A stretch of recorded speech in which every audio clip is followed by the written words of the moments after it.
बिस्मिल्लाहिर्रहमानिर्रहीम। आप लोगों को बताते चलें कि NA 249 में बाकी तमाम पार्टियों की छुट्टी हो चुकी है और तहरीक लब्बैक या रसूल अल्लाह सल्लल्लाहु अलैहि वसल्लम के जीतने के चांसेस बढ़ते जा रहे हैं।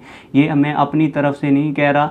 रात को 10 बजे ऐलान किया गया कि तहरीक लब्बैक या रसूल अल्लाह सल्लल्लाहु अलैहि वसल्लम के मरकज़ी शूरा के रुकन और मुज़ाकराती टीम के कायद अल्लामा डॉक्टर शफ़ीक अमीनी साहब और अल्लामा डॉक्टर फ़ारूकुल हसन साहब बल्दिया टाउन कराची का दौरा कर रहे हैं।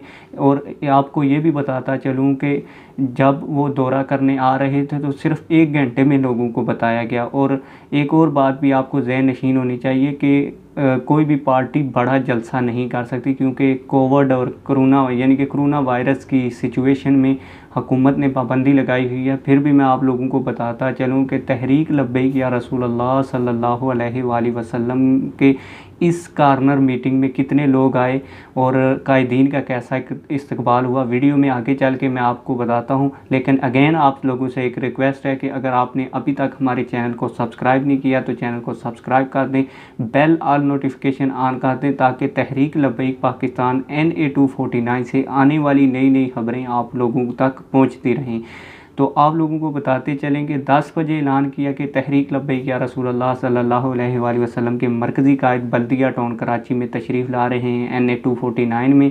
तो लोगों ने शानदार 1 घंटे के अंदर लोगों ने शानदार इस्तकबाल भी किया। इसके अलावा एक ज़बरदस्त, इसको अगर जलसा भी कह लें तो काम नहीं है, क्योंकि कोरोना की सिचुएशन में बड़ा जलसा करने की इजाज़त नहीं है, जिसकी तस्वीरी झलकियाँ भी आप लोग देख रहे हैं। तो तहरीक लब्बैक या रसूल अल्लाह सल्लल्लाहु अलैहि वसल्लम का ये इस्तकबाल देखकर और कार्नर मीटिंग देखकर मुस्लिम लीग नून के मुफ्ता इस्माइल और PTI के अमजद आफरीदी की इस वक्त दौड़ें लग गई हैं और उनको अपनी हार इलेक्शन से पहले ही नज़र आ रही है। आप लोगों की इस NA 249 इलेक्शन के बारे में क्या राय है? अपनी राय का ज़रूर इजहार कमेंट्स में करें।